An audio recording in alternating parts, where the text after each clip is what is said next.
Crying spell है जो यहाँ पे रहते हुए होते हैं कि घर से दूर हैं, तो क्राइंग स्पेल्स हैं वो घर से दूर रहने की वजह से है या आउट ऑफ प्रोपोर्शन है कि घर से दूर रहना तो एक बात है, पर ये जो क्राइंग स्पेल है it is little bit too much.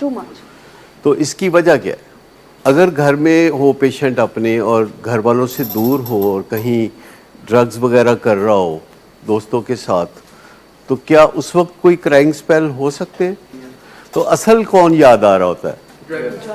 ठीक है, उसको कहते हैं ना, रोंदी यारा नू लैला ना भरावां दा। ਇਹਦਾ मतलब समझ आता है आपका? ये क्या मतलब है इसके? कोई शायर क्या कहना चाहता है इसमें?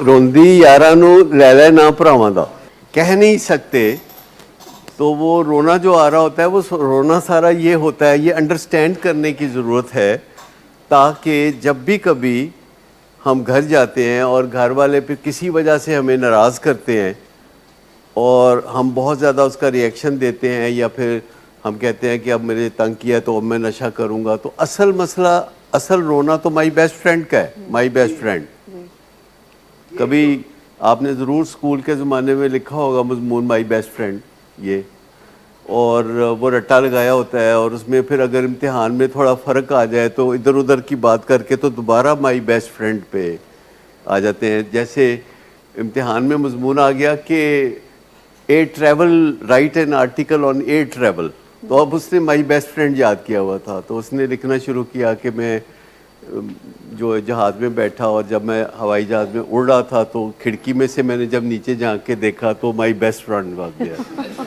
और बाकी का मजमून माई बेस्ट फ्रेंड पे लिख दिया। एंडोजीनस डिप्रेशन है जिसमें बहुत क्राइंग स्पेल्स आते हैं, या वैसे डिप्रेशन में ये डिप्रेशन का बहुत आम सी बात है कि क्राइंग स्पेल्स होंगे, तो कहीं ना कहीं जो केमिकल डेफिशिएंसी है, कहीं ना कहीं हम इंसान उसको अभी तक अंडरस्टैंड नहीं कर सके और तस्लीम नहीं कर सके कि we are basically not human being, we are chemical beings. हम केमिकल से चलते हैं।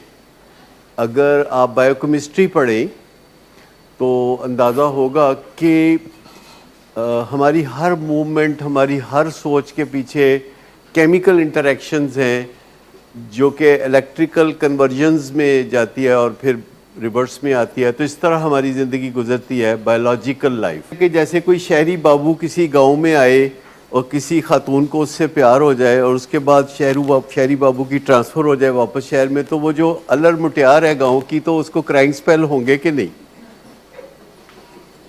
ऐसा कोई फिल्म देखी है आपने किसी की? फिर बड़ा रोना पड़ेगा ना। और बाज़ औक़ात बंदा ऐसी चीज़ें जो कि बताने वाली नहीं होती, उन पे जब क्राइंग स्पेल होते हैं तो बंदा बता भी नहीं सकता कि मुझे जो क्राइंग स्पेल हो रहे हैं ये हो किस बात के रहे हैं। तो ये जो विछोड़ा है, ये जो ब्रेकअप भी होता है, आपको पता है इसमें क्राइंग स्पेल होते हैं बहुत ज़्यादा। आप में से तो किसी का कभी ब्रेकअप नहीं हुआ होगा? किसी का नहीं हुआ? ये होया तो दस दो, 3 बार हो चुका, आदत हो गई। क्या फील होता है जब ब्रेकअप होता है? तो लाइफ में से एक बंदा चला जाता है तो उस वक्त ऐसे विड्रॉल हो रहा होता है ना, उसकी याद भी आ रही होती है, बंदे की अना कह रही होती है कि नहीं तुम उसको राब्ता मत करो, लेकिन रोना बहुत पड़ा होता है तो उसकी इंपॉर्टेंस बढ़ती चली जाती है, फिर जाके बंदा तरला शरला कर लेता है। वो भी तो एक तरह से विड्रॉल ही होता है, रोना ही होता है ना वो भी तो। लेकिन ये जो हमारे रोने हैं जो ज़ाहिर है हम पसंद नहीं करते, इन रोनों का हल क्या है? ये मुख्तलिफ़ किस्म के रोने, ये जो हम रोने रोते रहते हैं किसी ना किसी किस्म के, तो इसका कोई हल होगा ना या नहीं होगा इसका कोई हल? ये तो फिल्मों में तो ऐसी कहानी बनाते हैं, लेकिन रियल लाइफ में जब ऐसे होता है तो बहुत मुश्किलात पेश आती हैं। जब हमारी कोई फेवरेट चीज़ या कोई मशगला हमारी ज़िंदगी में से निकल जाता है। और एक बहुत ही ज़बरदस्त इस पे किताब है डॉक्टर स्पेंसर जॉनसन की, पढ़ने लायक, जिसका नाम है who moved my cheese. Who moved my cheese बहुत बैनुल क़ौमी सक्सेसफुल किताब है, जिसका मतलब है कि मेरा पनीर किसने गायब कर दिया। पनीर एक मज़ेदार चीज़ समझी जाती है, तो उसका इस्तारा है और उसमें एक 100 सफ़े की कहानी है जिसमें वो बताते हैं कि किस तरह जब कोई हमारी कीमती चीज़ छिन जाती है तो हमें बहुत रोना पड़ता है, बहुत क्राइंग स्पेल्स आते हैं। और ये जो कोडिपेंडेंस है जिस पे बात हो रही थी, ये भी ऐसा ही है। वालिदैन समझते हैं कि जो हमारा बेटा था ओरिजिनल, वो छिन गया है, और ये जो अब है ये कोई और चीज़ है, क्योंकि उन्होंने जो देख रखा था अपना बेटा for a long time, for 20 years, वो कोई और था और वो खो गया है। और उसकी जगह अब इस बंदे ने ले लिया है जिसको एडिक्शन का सामना है, जो बिल्कुल मुख्तलिफ है।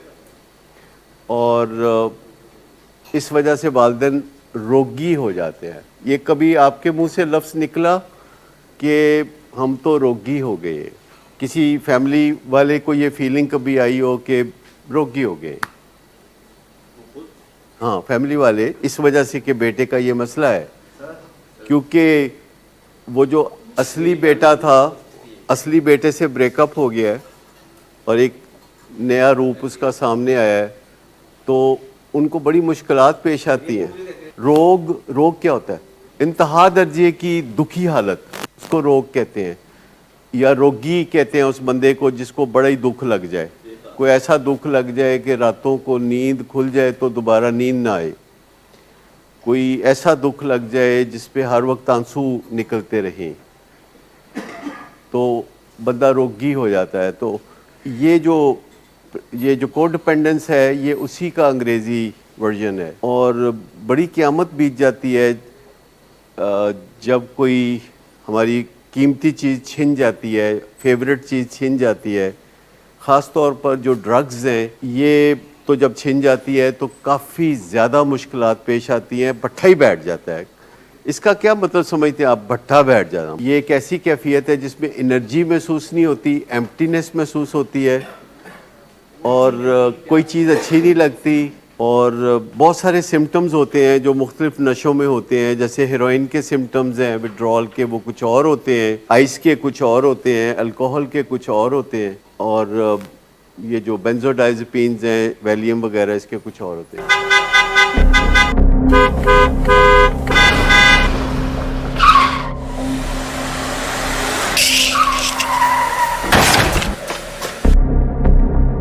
घटिया इंसान, इतनी देर से गेट क्यों खोला? सोए हुए थे तुम क्या? सर मैंने तो मिनट भी बकवास ना कर तुम मेरे साथ। क्या कर रहे हैं आप? अब्बा जी घर पे हैं, नशे में गालियां दे रहे हैं। खुदारा होश में आए, क्या हो गया आपको? होश में कैसे आऊं? सारा किया धरा इन्हीं का तो है। शराब नोशी की वजह किरदार की खराबी नहीं, मूड की खराबी है। शराब नोशी कभी भी नशे की बीमारी में बदल सकती है।